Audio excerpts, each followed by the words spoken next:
वालेकुम सामीन, welcome to my channel voice of Mona. हमारी आज की स्टोरी का नाम है शनाख्त। मुझे कराची आए हुए 3 साल हो गए थे। घर के सामने बर्फ़ का ठिया था। 3 साल से उसे बर्फ़ बेचते देख रही थी। वो देखने में लड़का लगती थी, लेकिन थी लड़की। मेरे पास बच्चे ट्यूशन पढ़ने आते थे। उन्होंने मुझे बताया वो 8-9 बहन भाई थे। मैंने एक दिन आवाज़ दी कि मुझे बर्फ़ दे जाओ। उस दिन घर में कोई नहीं था। उसने दे दी। मैंने पैसे पकड़ा दिए। उसकी आवाज़ भी मर्दाना थी।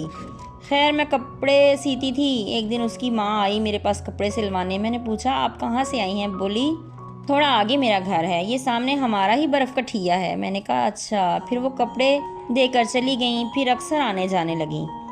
मुझे भी अपने काम से मतलब था। ऐसे में कस्टमर बढ़ने लगे और ट्यूशन वाले बच्चे भी बढ़ने लगे। एक दिन वो आई तो परेशान थी। मैंने पूछा, खाला क्या बात है, आज आप ठीक नहीं लग रही? बोली, बेटा सामने मेरी बेटी बर्फ़ बेचती है। बहुत बोलती हूँ, लड़कियों वाला हुलिया बना रखा है उसने। उसकी शादी कर दूँ तो मुझे भी सुकून आए, मगर वो मानती ही नहीं।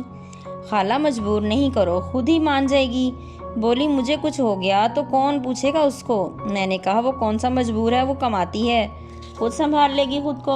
सब कुछ वो खुद ही तो करती है। वो किसी की नहीं सुनती। किसी से झगड़ा करती है, किसी से कैसे पेश आती है। ये तो मैंने भी देखा है कि वो बहुत झगड़ालू है और तेज़ ज़ुबान की भी है।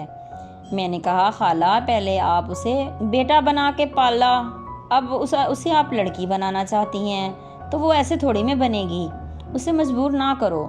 फिर मैंने चाय बना कर दी। वो पीने लगी। मैंने बोला, आप आहिस्ता आहिस्ता प्यार से समझाओ, समझ जाएगी। बोली, नहीं लगता, कम बख्त ज़िद्दी है बहुत।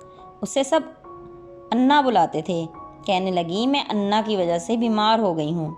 मैंने पूछा, अन्ना जो पैसे कमाती है वो किसको देती है? बोली, दिल करे तो देती है, वरना बैंक में रखती है। बहुत होशियार है।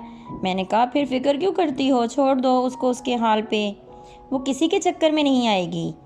मैंने कहा, इतने अरसे से बर्फ़ बेच रही है, मुझे तो पता ही नहीं था कि वो लड़की है। अल्लाह ने उसे बनाया ही ऐसा है। उसकी आवाज़ भी तो लड़कों जैसी है। अब छोड़ दो उसकी शादी का ख्याल। वो खुद को मर्द समझती है, वो कहाँ करेगी शादी। फिर वो अफसोस करती उठी और चली गई। मैं सोच रही थी, कैसे कैसे लोग हैं इस दुनिया में। पहले तो बच्चों की तरबियत अपने मिजाज से करते हैं, फिर बाद में जब बच्चे चेंज हो जाते हैं तो उनको अपने मिजाज के मुताबिक बदलने की कोशिश करते हैं। जीते रहिए, खुश रहिए। मिलते हैं अगली कहानी के साथ।